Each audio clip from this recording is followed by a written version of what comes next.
I am so excited to be finally taking a look at two of the brand new Barbie Looks Wave 3, the Color Block series dolls that I finally received from Amazon. I've actually ordered the entire collection, but a few of them are currently on back order, and I probably won't receive them until later on in the month. But before I take a look at those, I did also receive the brand new Barbie Made to Move doll that could be a potential purple top substitute. This is the new tennis player Barbie. She's the one that uses the GRB52 head sculpt. She has a very, very pale complexion. And I thought, you know, whenever I saw her images online, I was like, maybe this could finally be a pale enough body donor for the Twilight dolls that Mattel put out in the 2010s.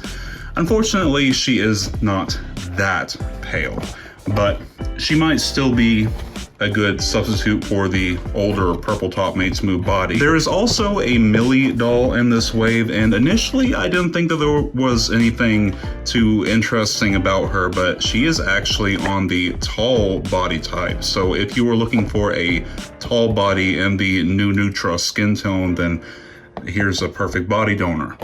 But let's get her out of the box and compare her to Purple Top and see how she matches up. So here is the brand new 2023 Barbie Made to Move tennis player straight out of her packaging. And for the most part, I only really care about her as a body donor. So like her outfit and her face, like I don't really, because the facial screening that they gave to her is the exact same one that we've seen on a Barbie fashionista in the past, so there's not really anything interesting about that. She does have saran hair, however. The outfit is also sewn together if you cared about that. I wouldn't expect it to not be, to be completely honest, because most of the sports Barbies that we've had in the past have had sewn together outfits anyways.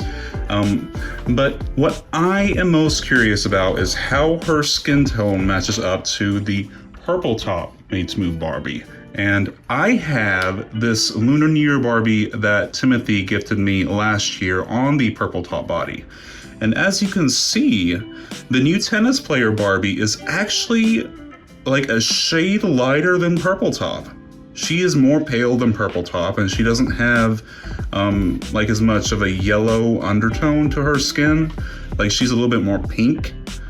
So she might actually be a better match for last year's Asia exclusive Lunar New Year Barbie. Yeah, I might end up actually switching her out. So that's really cool. That's really awesome. This is basically the same skin tone that Mattel gave to Barbie Looks Victoria, but Victoria was on the tall body, and I know that that body type isn't everybody's cup of tea, so now you have Victoria's skin tone and the original size Made to Move body. One more thing I wanted to mention before I actually got into the Barbie Looks dolls is I saw somebody, they had the Millie, they bought the Millie, and the Millie had a picture of Brooklyn on the box. And because Millie has a tall body, what I'm thinking is because Brooklyn is on her box, maybe we will see a Brooklyn version of this doll released later in the year. And perhaps the Brooklyn Barbie might have, you know, because Brooklyn has her own body type. She's got that more muscular, more toned body. And it'd be really cool if they release a Made to Move version of that body type, mostly because I want to give my Brooklyn her unique original body type back. Anyways, on to what I am more excited to be taking a look at. So here is the very first Barbie Looks Wave 3 doll that I will be looking at on the channel. This is number 14. She uses the L head sculpt, and we've seen plenty of these images. I'm honestly a little late to the party, but I know that a lot of you still want to hear my opinions on this collection, so all I want to say before I get into this is remember the point of these dolls. These dolls are meant to be restyled, and I know that this collection, like their aesthetic, the color block pieces, it's not everybody's cup of tea, and I'll admit that I personally prefer the neutrals better. Like I still find myself using the pieces from Wave 1 and Wave 2 in other looks. Like they're so easy to pair with other things. But you have to remember that Barbie is a very old doll line, and you have decades of fashion that you can redress these dolls into. Like you have the Fashion Avenue collection, the Fashion Fever collection. You have, they released fashion packs for the Barbie Basics dolls that will still fit these made-to-move bodies. And next year, Barbie will be coming out with Barbie Signature fashion packs, which hopefully will be affordable, that you can then use on these Barbie Looks dolls. So please do not let the fashions deter you away from this wave. The last thing I want to happen is for this wave to underperform, and for Mattel, like the executives at Mattel, to be like, oh, people are tired of Barbie Looks, we better cancel all the future waves that we had planned. Mattel is a corporation, and if they see the numbers dip, they freak out. I know that the responsibility to keep a doll line afloat shouldn't be placed on the consumer, but I'm worried. I'm really worried. Because even though to me, $20 isn't a lot to ask for a doll that I'm just going to be restyling and redressing, I actually think it's amazing that Mattel is putting something out that encourages creativity in adults, because that's the whole purpose of this collection, is to inspire creativity and for you to restyle the dolls to your liking. But we've seen what happened in the past with doll lines like BMR 1959 when they're just not selling well, and Mattel cuts the cord. Like, for example, in this wave, they're already starting to recycle the older head sculpts from wave 1 and 2, which isn't a problem to me. I think it's actually cool because I like to see different interpretations of the Barbie head sculpts in different skin tones with different facial screenings. And some of the head sculpts that we will see later on in the month are from past Barbie signature collections as well. But we're also seeing some of the dolls in this wave have sewn together fashions and stuff, so that's just, I can't help but be worried for the future of this collection. I know you all have already seen this, but I almost forgot to show this in the video. This is the entire third wave of Barbie Looks all in one picture, and she has a sewn together outfit, and she has a sewn together outfit, and her outfit is all one piece. So take that as you may. So here is Barbie Looks number 14, straight out of her packaging. Like I said, she uses the L head sculpt, and I am so happy that L is finally being used again. Her and Kit were two of my favorite head sculpts from Barbie Looks Wave 1, and were the first two dolls that I added in my collection from that collection. And I am so happy to see her again. I hope that Kit gets reused next wave.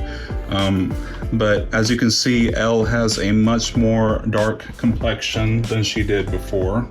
I have my original Elle right here. I love her so much. This head sculpt is so adorable. And this new one has basically the lavender top made to move Barbie skin tone. So yeah, she's a lot darker than the original Elle, and she is also on the original size body type as opposed to the curvy body type. Her hair color as well is different. She's got like a black and dark brown blend, and her afro, her curls are looser than the original Elle. She also has more makeup this time. This time Elle has some dark blue eyeshadow and also red lipstick. And the makeup that she has by default matches, I will say it does match with the outfit. I will get into the outfit here in a minute.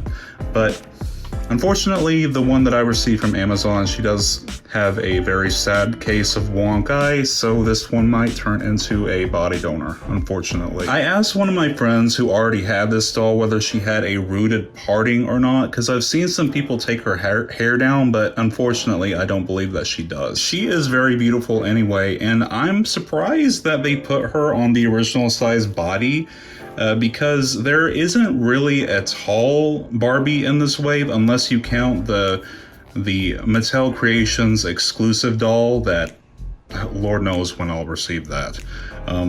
Because Mattel Creations is notorious for, like, you buy something from them and it'll take like a year to a year and a half for them to actually ship it out.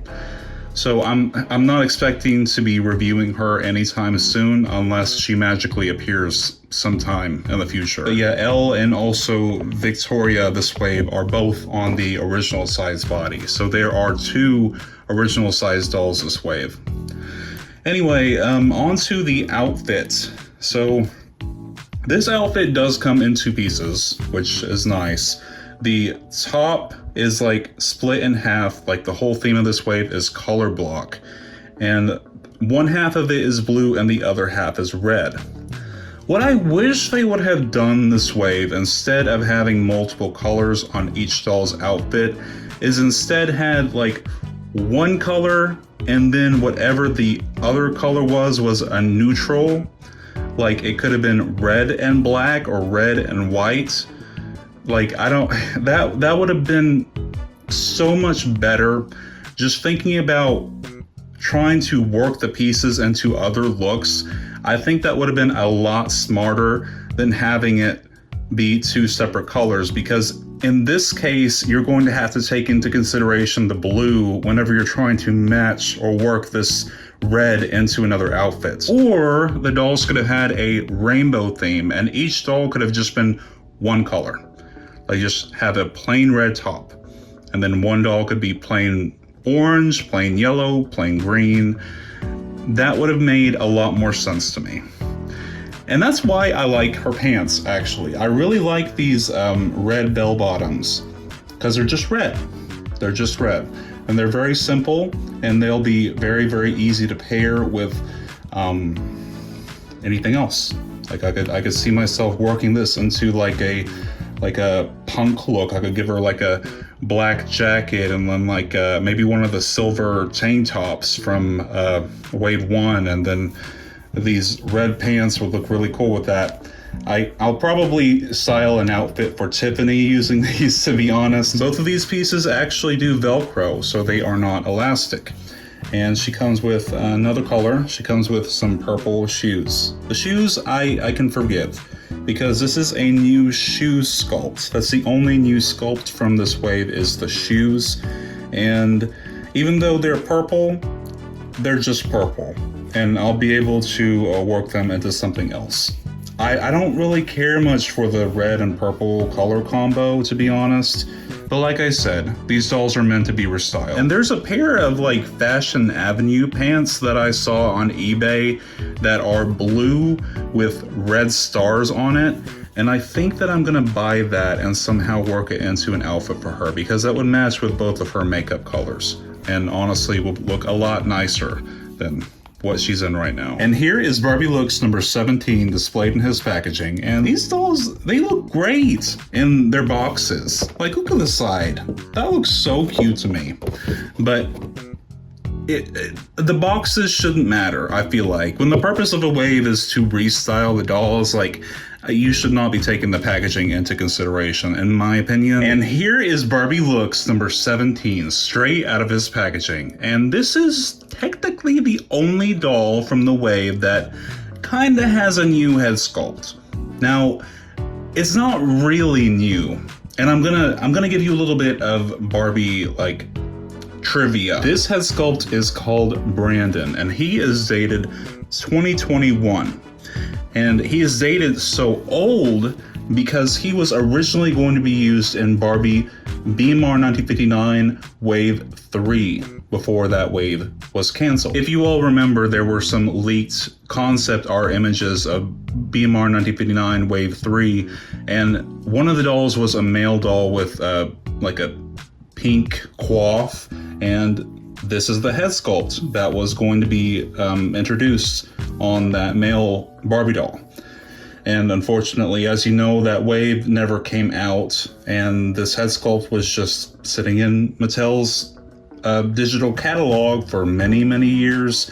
And somehow Bill Greening was able to include him in Barbie Looks Wave 3. So thank you, Bill Greening, for saving this guy. This is a new Asian head sculpt for Ken, which we can always use more Asian inclusivity in the Barbie brand. I believe that Asians were like the last ethnic group that Mattel bothered to represent in Barbie, because like Teresa didn't come out until the 1980s, and Kira, like the Oriental Barbie head sculpt was debuted in the 1970s, so that was like 20 years after Barbie's inception, and Christie came out before then, so we had white dolls, black dolls, and then Asian and Latino dolls came later. But Asian male Barbie representation is a whole nother issue, because back in the day, like, Leia didn't have her own boyfriend, Kira didn't have her own boyfriend that was the same race as she was, so we never really had any Asian male Barbies for the longest time. And it's so nice that we finally have some more Barbie signature Asian male head sculpts. And I really hope that we get more of it. I mean, they just have the samurai Barbie of the world Japan Ken head sculpt sitting in their archives, and they could totally use that in a later wave of Barbie looks, and we would have another Asian male head sculpt that they could very easily use in a future Barbie signature wave, if they cared enough to include him, and it wouldn't even be a new sculpt. But yeah, I'm really happy that Bill Greening saved Brandon from head sculpt hell.